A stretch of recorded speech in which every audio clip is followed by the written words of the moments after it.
I'm Angela Sutton, 34, a tech founder who built an education startup from nothing in San Francisco. My grandfather, my rock, passed away 6 months ago, leaving a hole nothing could fill. He was my biggest cheerleader, the one who believed in me when my family didn't. Last weekend, my sister invited me to a family dinner at her house in Austin, Texas, claiming she wanted to reconnect after years of distance. I walked in hopeful, clutching a file of evidence I'd spent months gathering, but the night turned ugly fast at the dinner table. My sister stood, grabbed a glass of water, and poured it over my head, sneering, "You've got 5 minutes to leave my house." My parents clapped, their eyes gleaming with approval. As my aunt sat silent, I wiped my face, smiled coldly, and pulled a thick stack of documents from my bag. "Well then," I said, my voice steady, "you've only got 5 minutes left to pray." What happened next shattered our family forever, exposing a betrayal I never saw coming. I'd uncovered secrets they thought were buried. And that dinner was my chance to turn the tables. If you've ever been betrayed by family, drop your story in the comments. I'm curious where you're from and how far this story is spreading. Growing up in Austin, my grandfather was my rock after my parents' divorce when I was 8. Grandpa Melvin owned a small coffee shop downtown, a spot where locals gathered for strong brews and stronger conversations. He stepped in as the father figure I needed, teaching me about business while I helped behind the counter. Weekends meant stocking shelves or experimenting with his old computer in the back room. That's where I fell in love with coding, dreaming up ways to make the shop run smoother, like an online ordering system for regulars. My sister always took a different path. She was the star student, acing tests and winning design awards in school. But she carried a quiet resentment. Grandpa Melvin would praise my tech ideas during family visits, saying, "Angela sees the future. That's a gift." But Brandy scowled, whispering to Mom, "He always overlooks the older child, clearly biased." She'd force a smile, but her eyes showed jealousy. Once, after he spent an afternoon showing me how to fix the espresso machine with a digital timer I rigged, she snapped at me later, accusing me of stealing his attention. Her achievements in art class never got the same glow from him. My parents leaned toward her. Linda would say things like, "Bry's practical. She'll make something real." Wayne nodded along, dismissing my computer tinkering as a phase. They'd celebrate her report cards with big dinners, while my average grades got a shrug. Aunt Sheila noticed the tension but stayed neutral, often changing the subject during holidays to avoid fights. She lived nearby and dropped by the shop sometimes but never picked sides, just saying families have their dynamics. As I got older, the divide grew. I spent summers at the coffee shop learning from Grandpa Melvin about community service, like donating brews to local events. He saw potential in my coding hobby, encouraging me to pursue it. Brandy focused on her interior design sketches, landing internships early, but she'd complained privately about how Grandpa Melvin favored my weird tech stuff. One evening, after I shared an app idea for tracking coffee inventory, he hugged me and said, "You're going to change things, kid." When I turned 24, I decided to leave Austin for San Francisco. My family opposed it. Linda cried about abandoning roots. Wayne called it irresponsible. A part of me wondered if their opposition was genuine concern or just a way to keep me in my comfort zone. Brandy lectured me on wasting time chasing dreams. Aunt Sheila stayed quiet, offering a neutral wave goodbye. Only Grandpa Melvin supported me the night before I left. He slipped me an envelope with $5,000 from his shop savings. "Build something meaningful," he whispered, hugging me tight. That money got me started. As I drove away from Austin, I promised to make him proud. With Grandpa Melvin's support behind me, I threw myself into building my education startup in San Francisco. The $5,000 he gave me covered my first rent and laptop upgrades, letting me create online courses for small businesses. Within a few years, the company grew to 20 employees, valued at several million. I focused on tools that helped local shops like his adapt to digital teaching methods. Through it all, I called him every Sunday, sharing updates on new features or client wins. He'd laugh and say, "That's my girl," turning coffee breaks into classrooms. About a year ago, his voice started changing during those calls. He'd repeat stories or forget details from our last talk. I offered to fly back to Austin, but he brushed it off, saying he was just slowing down. I should have pushed harder. Instead, that I sent gifts like a custom tablet for managing shop orders remotely, but Brandy began showing up more at the coffee shop. From the little he mentioned, she restricted my visits, claiming he needed rest from travel stress. When I tried calling the shop directly, the employees said she handled all his schedules now as his health declined. The calls shortened. He was on heavy pain medication for arthritis, the kind that clouds thinking. Brandy took over his doctor appointments and bank access, saying it was easier since she lived nearby. Aunt Sheila knew about the changes but stayed quiet, telling me during one rare call that it was best not to stir things up. 6 months ago, the devastating news came. Grandpa Melvin had passed in his sleep. I flew to Austin immediately, numb with regret. The funeral was packed with locals who loved to shop. Brandy organized everything, speaking about his community dedication with perfect emotion. Our parents beamed at her. Nobody asked me to say a word. At the lawyer's office for the will reading, the shock hit. Grandpa Melvin had left the coffee shop entirely to Brandy. It made no sense. He'd always talked about it being my inheritance, about the ideas I'd shared for online expansions. The document was amended just weeks before his death, during his heaviest medication period. Bry's face tightened when I questioned it, saying he'd realized she was the one present daily. Linda and Wayne nodded in agreement. The lawyer confirmed it was legal, but something felt off. I left Austin confused, my grief turning into suspicion back in San Francisco. I couldn't let it go. I hired a private investigator specializing in elder cases. Over the next few months, the pieces emerged. The PI accessed medical records showing Grandpa Melvin's confusion spiked on the day he signed the will, right after Brandy skipped his Clarity meds. Emails between her and Todd revealed plans to sell the shop for condos to cover their debts. Aunt Sheila had witnessed some restrictions but hid it, admitting to the PI she thought it kept the peace. I gathered everything, records, emails, employee statements, preparing for confrontation. The truth was clear. They'd taken advantage when he was most vulnerable. The PI's work didn't stop there. Over the following weeks, he dug deeper into Grandpa Melvin's final months, focusing on unusual communications. One breakthrough came from a voice recorder I'd given Grandpa years ago for noting shop ideas. The PI recovered several entries where he sounded clear but concerned. IN1. From 3 months before his death, he noted Bry's frequent visits and her pressure to update his will. She keeps saying Angela's too busy in California to care about the shop, he said, his voice steady. But that's not true. Angela's ideas would modernize this place without losing its heart. Another entry captured his confusion about Bry's attitude. Brandy seems upset whenever I mention Angela's success. Today she snapped that Angela doesn't deserve the shop since she left Austin. I don't understand my girls. Angela's building something big. Those recordings confirmed Bry's jealousy wasn't new. The PI also uncovered emails between Brandy and Todd about the coffee shop property. One from 4 months ago read, "Once we get control, we can sell to your company and pay off the house loan." Todd replied, "Perfect. Condos there will flip fast. Just make sure the old man signs off soon." Their motives became crystal clear. The PI pulled financial records showing heavy debts, mortgage payments late, private school tuition overdue. Todd's construction project stalled from bad investments. They needed quick cash. And the shop's prime Austin location was their ticket out. Aunt Sheila's role emerged during the investigation. The PI interviewed her discreetly, and she admitted knowing about Bry's restrictions on visitors.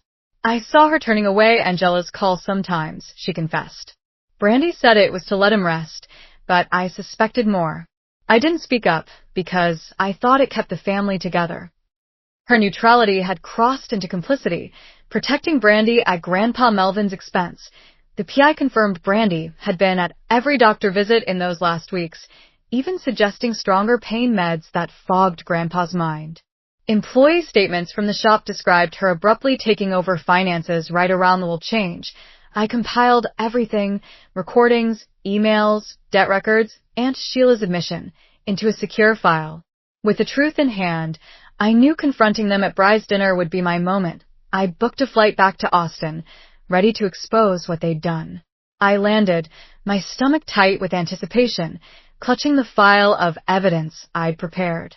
Bry's house in an upscale neighborhood screamed success.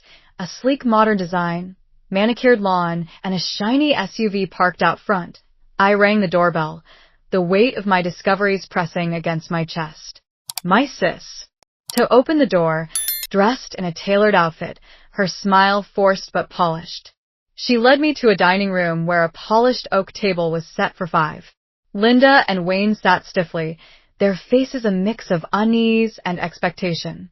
Aunt Sheila gave a small nod, her expression unreadable. As we sat down, the air felt heavy, like a storm waiting to break. The meal began with small talk, weather, my San Francisco life, carefully avoiding anything real. Then Brandy cleared her throat, her eyes sharp with purpose. "We've made a decision," she announced, glancing at Todd for support. "The coffee shop's land is too valuable to just sit there. We're selling it to Todd's company for a condo development. It's the smart move." A part of me wondered if this was truly smart for the family or just her way of asserting control. My fork froze midair. Grandpa Melvin's shop, the heart of Austin's community, reduced to a quick profit. I set my fork down, keeping my voice even. That shop's been thriving for decades. Grandpa wanted it preserved, not torn down. Bry's smile tightened. "You're not here, Angela. You don't get to decide what's best." Todd chimed in, his tone smug. "The market's hot. Condos will bring in millions." I pushed back, my voice rising slightly. "Millions for who?" "To cover your debts." Linda cut in, her voice sharp. "Don't be selfish." Bry's thinking of the family. Wayne nodded, adding, "It's practical progress." I wondered if they truly cared about Grandpa's legacy, or if they were just seeing dollar signs. Aunt Sheila stayed silent, her eyes fixed on her plate. The room crackled with tension as I pressed on. "Grandpa's legacy isn't your ATM. He trusted me with that shop." Brandy stood abruptly, her face flushed. "Trusted you? You left him for California." She grabbed a glass of water and dumped it over my head, the cold liquid dripping down my face. "You've got 5 minutes to leave my house," she snapped, her voice venomous. Linda clapped, her eyes gleaming with approval. Wayne joined in, a slow clap that echoed her support. Aunt Sheila didn't move, her silence deafening as I wiped my face, my pulse racing but my resolve firm. They thought they'd humiliated me, that I'd slink away. They were wrong.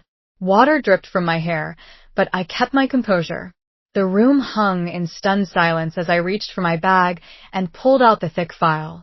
"Let's see what the truth looks like," I said calmly, slamming it on the table. Bry's triumphant smirk faded when she saw the label. I flipped it open, starting with the medical records. These show Grandpa Melvin's confusion peaked on the day he signed the new will. Heavy pain meds, skipped clarity doses, and you, Brandy, took over his appointments. Bry's eyes widened. "That's not." I cut her off, pulling out the next page. "And here's the voice recorder I gave him. Listen to this entry from 3 months before he died." I pressed play. Grandpa Melvin's voice filled the room. "Bry's pushing hard about the shop today. Says Angela doesn't deserve it since she left. But Angela's ideas would keep this place alive." The recording ended, and I watched Brandy's face drain of color. "He knew you were jealous. Even then." Todd shifted uncomfortably, his confidence cracking. I turned to the emails next. "These messages between you and Todd planned the sale before Grandpa was gone. Once we get control, flip it for condos to cover the loans. You wrote that. And here's your debts, late mortgage, school fees, stalled projects." Linda gasped, her clapping hands now clenched. Wayne avoided my gaze. Aunt Sheila finally spoke up, her voice low. "I knew about the visitor restrictions. Brandy asked me to back her up, said it was for his rest. I went along to keep peace, but I saw the changes." Brandy sank into her chair, her anger turning to desperation. "Please, Angela, we can split it 50-50ths. Keep half the proceeds, or even the shop if you want. We were drowning in bills, the house, the kids' schools." Her voice cracked as she begged, eyes pleading. Todd placed a hand on her shoulder, but quickly pulled back. I wasn't involved in the will stuff, he said, his tone defensive. My part was just the development after. If there's trouble, that's on her. He glanced at his phone, already thinking of his lawyer. The shift was instant. Their united front crumbled into self-preservation. Linda tried to intervene. We didn't know the details, but I shook my head. You all enabled it. Wayne stayed silent, his earlier approval gone. Aunt Sheila looked regretful, but didn't defend them further. As the evidence sank in, Bry's pleas grew frantic. Part of me wondered, were they truly this culpable? Or was I exaggerating flaws to cement my victory? We'll tear up the plans, she begged. Just don't go public. I closed the file with a snap. It's too late. The DA has copies. Expect their call tomorrow. The DA moved fast after I submitted the evidence. Within weeks, they interviewed everyone involved and filed charges against Brandy for undue influence and taking advantage of a vulnerable elder. The PR. Obate Court acted swiftly, invalidating the amended will based on the medical records and recordings. Grandpa Melvin's original wishes stood. The coffee shop was mine. Taking the keys felt bittersweet. As I unlocked the door in Austin, the familiar scent of fresh grounds hit me like a wave of memories. Bry's fallout came quickly. She took a plea deal to avoid trial, getting probation and community service. Her interior design firm dropped her immediately, citing ethical concerns in their statement. Clients pulled out, leaving her without work. Todd filed for divorce days after the charges hit, claiming he knew nothing about the will changes. His construction company faced scrutiny, with investors bailing over the scandal. Bankruptcy followed within months, his projects grinding to a halt. Linda and Wayne retreated from view. The tight-knit Austin community turned cold once details leaked. Neighbors who had once frequented the shop now whispered about their role in enabling it. They lost invitations to gatherings and church events, living isolated in their suburban home. Aunt Sheila called once, admitting her silence had been wrong. But I didn't respond. Her complicity stung too deep that I blocked them all. No more calls, no emails, no ties to that toxicity. It hurt at first, but the freedom outweighed the pain. With the shop secure, I split my time between San Francisco and Austin. First, I reassured the employees their jobs were safe. Many had served under Grandpa Melvin for years, sharing stories of his kindness that we expanded with my ideas, online ordering for pickups, community classes on brewing techniques. Locals rallied with a Save the Shop campaign, donating time for renovations. I added a workshop space for free sessions, teaching kids about business the way Grandpa Melvin once taught me. The place thrived, blending tradition with modern touches. Regulars became like family, stopping by for chats over coffee. One evening, a longtime customer said, "Your grandfather would be proud." I nodded, feeling his presence in every cup. Yured. Cutting off my blood relatives opened doors to this chosen family built on respect and shared values. The lesson hit hard. True family isn't defined by blood. It's those who honor you without strings, standing up for justice, even against your own, demands strength but brings clarity. Betrayal may wound, but choosing yourself heals. In the end, I found peace not in revenge, but in preserving what mattered.